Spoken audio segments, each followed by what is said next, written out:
साथियों, स्वागत है आप सबों का रामा क्लासेस में। और आइए देखते हैं आज 23 फरवरी 2024 के करंट अफेयर्स को। ये करंट अफेयर्स आपके एक दिवसीय परीक्षाएं जो भी होती, चाहे UPSC, SSC, RRB, BPSC, CTET, banking, इस प्रकार की जो भी परीक्षाएं होती हैं उनके लिए बहुत ही महत्वपूर्ण है। तो आपसे गुजारिश होगी, अगर आप चैनल पर नए हैं तो चैनल को ज़रूर सब्सक्राइब कर लें और इसे आप अपने दोस्तों के साथ भी शेयर करें। बिना समय गवाए आइए देखते हैं आज का पहला प्रश्न। तो आज का पहला प्रश्न है, हाल ही में किस तटीय राज्य ने 2024-25 में राज्य बजट में तटीय अनुसंधान को पुनर्जीवित करने एवं लुप्तप्राय प्रजातियों की रक्षा के लिए टी एन शोर नाम की एक नई योजना की घोषणा की? क्वेश्चन ऐसे आ सकते हैं, टी एन शोर किस राज्य की योजना है? तो सही आंसर इसका होगा तमिलनाडु। तमिलनाडु भारत का एक तटीय राज्य है और उसने घोषणा किया है टी.एन. शोर नामक एक नई योजना का, जिस योजना के तहत लुप्तप्राय प्रजातियों की रक्षा की जाएगी। क्या की जाएगी? लुप्तप्राय प्रजातियों की रक्षा। अगला प्रश्न जो है जल जीवन मिशन और स्वच्छ भारत मिशन ग्रामीण और राष्ट्रीय सम्मेलन किस शहर में आयोजित किया गया है? ये हाल ही में हुआ है, तो सही आंसर है इसका लखनऊ। हाल ही में लखनऊ में जल जीवन मिशन और स्वच्छ भारत मिशन पर राष्ट्रीय सम्मेलन आयोजित किया गया। कहाँ हुआ? लखनऊ में। अगला प्रश्न देखते हैं, भारत सरकार के परिचालन क्षमताओं को बढ़ाने के लिए भारतीय खाद्य निगम एफसीआई की अधिकृत पूंजी रुपये 10,000 करोड़ से बढ़ाकर कितने करोड़ की गई है? तो 10,000 से बढ़ाया गया, तो ये कितना करोड़ हो गया? आंसर ये नंबर है 21,000 करोड़। 21,000 करोड़ रुपया हो गया अब किसका बजट? एफसीआई का बजट। किस लिए? भारत सरकार के परिचालन क्षमता को बढ़ाने के लिए। अगला प्रश्न देखते हैं, हाल ही में वैश्विक दलहन सम्मेलन का आयोजन किया गया। इस सम्मेलन में भारत ने कब तक दलहन उत्पादन क्षेत्र में आत्मनिर्भर बनने का लक्ष्य निर्धारित किया? मतलब भारत कब तक चाह रहा है कि हम जो है दलहन के उत्पादन के मामले में आत्मनिर्भर हो जाएं? सही आंसर है सी नंबर 2027 ईस्वी तक। 2027 ईस्वी तक भारत का लक्ष्य है कि हम जितना दलहन फसल का प्रयोग करते हैं उसमें हम आत्मनिर्भर हो जाएं।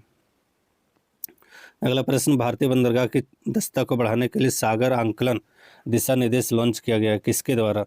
तो सागर आंकलन दिशा निर्देश को जो लॉन्च किया गया है वो श्री सर्बानंद सोनोवाल के द्वारा लॉन्च किया गया है। आपको कमेंट बॉक्स में बताने कि श्री सर्बानंद सोनोवाल कौन है। अगला प्रश्न, किस शहर में हाल ही में 11वां अंतर्राष्ट्रीय कठपुतली महोत्सव शुरू हुआ? तो 11वां अंतर्राष्ट्रीय कठपुतली महोत्सव किस शहर में शुरू हुआ? तो चंडीगढ़ में शुरू हुआ। कहाँ पर? चंडीगढ़ में। इससे पहले हम वाली वीडियो में भी हम डाले थे कहाँ शुरू होने वाली। अगला प्रश्न, किस राज्य ने अपने बाल अनुकूल पुलिस स्टेशन पर धुले में उद्घाटन किया? किस राज्य ने बाल अनुकूल पुलिस स्टेशन का धुले पर उद्घाटन किया? तो इसका सही आंसर होगा महाराष्ट्र। सही आंसर क्या है? महाराष्ट्र। अगला प्रश्न, हाल ही में शोधकर्ताओं ने ओडिशा के किस झील में समुद्री एमपी पोड की नई प्रजाति को खोज निकाला है? क्वेश्चन ऐसे भी आ सकते हैं आपका कि समुद्री एमपी फोड़ किस झील में पाया जाता है, फिर किस झील में उसका खोज निकाला है? सही आंसर होगा सी नंबर चिल्का झील। भारतीय नौसेना का सबसे बड़ा बहुराष्ट्रीय नौसैनिक अभ्यास कौन सा है? तो भारतीय नौसेना का सबसे बड़ा बहुराष्ट्रीय नौसैनिक अभ्यास कौन सा है? तो सही आंसर होगा मिलन एक्सरसाइज। मिलन अभ्यास भी कर सकते हैं, मिलन एक्सरसाइज।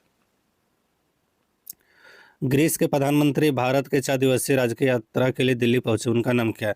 तो ग्रीस के प्रधानमंत्री का नाम क्या है? ग्रीस के प्रधानमंत्री का नाम क्या है? सही आंसर है क्यारिकोस